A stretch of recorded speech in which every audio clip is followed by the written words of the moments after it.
चलिए आगे बात भीलवाड़ा की कर लेते हैं। यहां की कोटरी नदी में मिट्टी की खुदाई के दौरान 2 मजदूरों की मिट्टी में दबने से मौत हो गई है। दोनों युवकों की मौत के बाद बालाजी खेड़ा गांव में शोक की लहर छा गई। बताया जा रहा है कि दोनों युवक भीलवाड़ा के बालाजी का खेड़ा गांव के रहने वाले थे। मरने वाले युवकों की पहचान पूरन बगारिया और सज्जन सिंह के रूप में हुई है। दोनों युवकों की मौत का समाचार मिलने के साथ ही काफी संख्या में ग्रामीण जिला अस्पताल के पोस्टमार्टम रूम पर जमा हो गए। ग्रामीणों ने विरोध प्रदर्शन करते हुए प्रशासन से मुआवजे की मांग की है। सदर थाना भारी कैलाश चंद्र बिश्नोई आक्रोशित ग्रामीणों को समझाइश का प्रयास कर रहे हैं। तो मिट्टी की खुदाई के दौरान 2 मजदूर दब जाते हैं। दोनों की हादसे में मौत हो जाती है। बालाजी के खेड़ा गांव का ये पूरा मामला, जहां के रहने वाले 6 बजे बेटे को उठा कर ले गया है। मैं मना कर दिया, मेरे बेटे को नहीं ले जाना है और मेरे पूरन को नहीं ऐसे कितना ही है मेरे को और मेरा बेटा चाहिए और मैं डोगरी हूँ, मेरे कमाना वाला कोई नहीं है।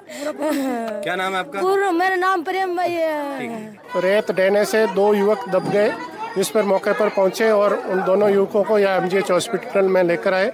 यहाँ डॉक्टरों ने दोनों को मृत घोषित कर दिया, जिनकी पहचान एक की पूरन बागरिया और दूसरे की दीपू उर्फ सज्जन सिंह के नाम से हुई है। दोनों के परिजन यहाँ उपस्थित है, रिपोर्ट उन्होंने दे दी है।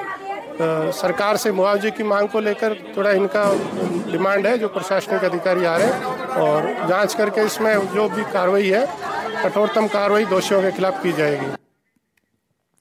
नवीन जोशी हमारे सहयोगी हमारे साथ जुड़ गए हैं। नवीन, यहां पर नदी में मिट्टी के नीचे 2 मजदूर दब गए, मौत हो जाती है। उसके बाद यहां पर प्रदर्शन किया जा रहा है। लोगों की मांगे क्या है? जो प्रदर्शनकारी हैं, क्या उनकी मांगों का संज्ञान लिया गया है?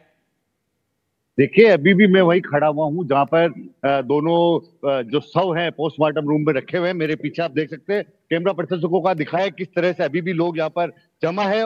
अभी भी जो सदर थाने के प्रभारी है कैलाश चंद्र, वो यहाँ पे तैनात है और लोगों से समझाइश प्रयास जारी है। यहाँ पे कुछ लोग हैं जिन्होंने यहाँ पे इस आंदोलन का जो कई इस आंदोलन में सुबह से लगे हुए हैं, उनसे पूछते हैं भाई साहब क्या तो डिमांड है। पहली चीज तो ये जो आप अभी तक शव लेने के लिए तैयार नहीं है, क्या डिमांड है और क्या अब तक बात हुई है? देखिए, कच्ची बस्ती के गरीब लोग हैं, मजदूरी करके इनका पेट पालन करते हैं। आज इनकी स्थिति इतनी खराब है, इसलिए हमारी डिमांड, इन घर वाले दोनों के परिवारों की डिमांड है कि इनको 25 लाख रुपए मुआवजा मिले। एक आदमी को 25 लाख, एक आदमी को 25 लाख रुपए मुआवजा मिले और इनके परिवार को जो भी है उनको सरकारी नौकरी में या कहीं पर भी छोटी मोटी जगह इनको एडजस्ट करे, क्योंकि कमाने वाला कोई नहीं है।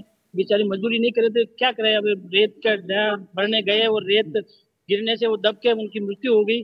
और यहाँ पर कितना घंटा हो गया मोटा मोटा इस घटना को? ये सुबह से ही हो गई थी, तो 12 घंटे तो हो गए हैं, 10 बजे से हैं। यहाँ पर जन बेचारे लोग बैठे हैं। परिवार की हालत इतनी खराब है, उसकी माँ की हालत दयनीय है, सुबह से भूखी यहाँ बैठी हुई है, उसकी स्थिति बहुत ज्यादा नाजुक है। और भी हमारे बीच में कुछ परिजन है जिनसे बात करेंगे। क्या नाम आपका? राजपूत है। आपके बेटे का भी मरा है इस घटना? बेटा को मैं नटकी थी, परसों दिन भी 1 घंटा से खड़ा रहा, रात को भी सुबह 4 बजे से फोन कर मैं क्यों नहीं करना मेरे बेटा को, तो जबरदस्ती से ले गया और वो ढावा डस गया, बरबा गया, ढावा डस गया तो ट्रैक्टर लेकर भाग गया। मेरे बेटा को नहीं काट दिया। आपको कितनी बजे पता लगा पहली बार?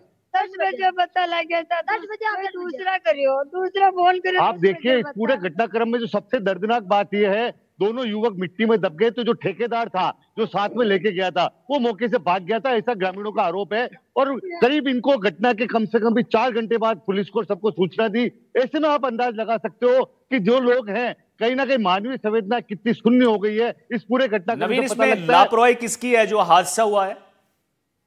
देखिए, इसमें अभी जो प्रारंभिक तौर पे जो सीआई है कैलाश चंद्र बिश्नोई, उनसे बात हुई है, जांच कर रहे हैं लगातार इस मामले की। मगर प्रथम दृष्टया जो आरोप है कि भाई लापरवाही, जो ठेकेदार था जो इनको मिट्टी की खुदाई के लेके गया था सुबह 7 बजे के आसपास, 10 बजे तक ये दोनों सब अंदर दबे रहे, तब तक उसने किसी को सूचना दी थी ठेकेदार ने। तो सीधी लापरवाही उसी की है जो मिट्टी का दोहन कर रहा था, अवैध दोहन कर रहा था। उसके बावजूद घटना हो गई तो उसने किसी को बताया नहीं। अब कुछ लोग कह रहे हैं डर के मारे वो मौके से भाग गया। इन लोगों से बात करिए, आपके पीछे मुझे बड़ी संख्या में लोग नजर आ रहे हैं, लोगों से जरा बात करिए। गया था उसने। देखिए, यहाँ पे काफी संख्या में लोग हैं जिनसे हम बात करने का प्रयास करेंगे। प्रेम देवी से बात हो चुकी हमारी, इसके और भी कुछ लोग भैया, क्या है मामला? तो यही है कि दोनों करा दी परिवार को मिलना चाहिए और इनको कहीं न कहीं सरकारी नौकरी में या सरकारी लाभ मिलना चाहिए। और मैं तो यही मांग रहा हूँ। ये लापरवाही किसकी लग रही है? आप जनप्रतिनिधि हो, क्षेत्र के बालाजी का खेड़ा एक छोटी सी कच्ची बस्ती है, कच्ची बस्ती से निकले हुए बच्चे हैं, दोनों युवा हैं, पीछे परिवार की क्या स्थिति? इनके परिवार में अब इनके परिवार में कोई कमाने वाला नहीं बचा। ये दोनों ही बच्चे थे, काम करते थे। उनके दो छोटे बच्चे हैं, जिसमें से एक मुखबिर है। मेरी तो यही मांग है कि इनको अच्छी से अच्छी सहायता मिलनी चाहिए और इनका मतलब जो अवैध दोहन चल रहा है उसके खिलाफ भी ठेकेदार के खिलाफ कार्रवाई होनी चाहिए। बजरी के अवैध दोहन की वजह से ये दो बच्चे अकाल मौत का शिकार हो गए। इनके माँ बापों की स्थिति में कहूंगा कैमरा पर्सन दिखाए किस तरह से ये लोग आज रो रहे हैं सुबह से और इनको अभी तक कहीं कुछ सहायता नहीं मिल पाई। यहाँ पे कुछ और लोग, क्या नाम भैया आपका? सबसे बड़ा रोल प्रशासन की भी कमी लग रही है।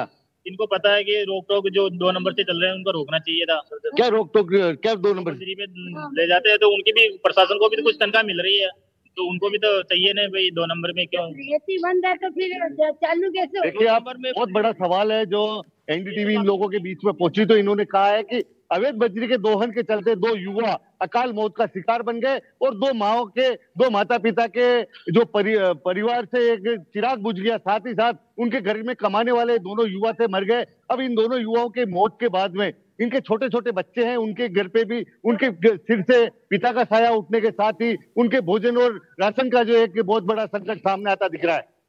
ठीक है, बहुत बहुत शुक्रिया आपका इस जानकारी।